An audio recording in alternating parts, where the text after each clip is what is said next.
how wonderfully she drives. Look at that, right on the middle of the road.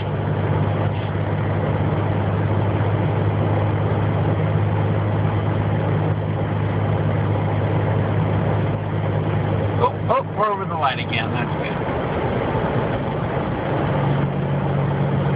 This is the woman who complains about my driving.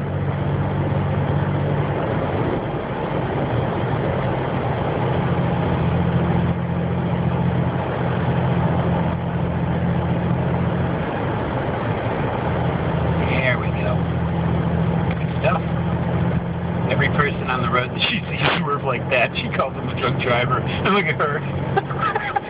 Fixing her hair, huffing in the dirt. Good stuff.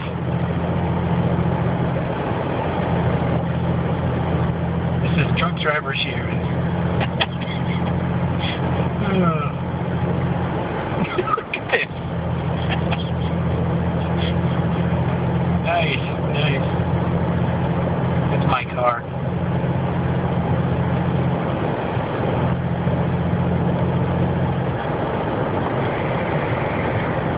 Okay, I guess that's enough of that.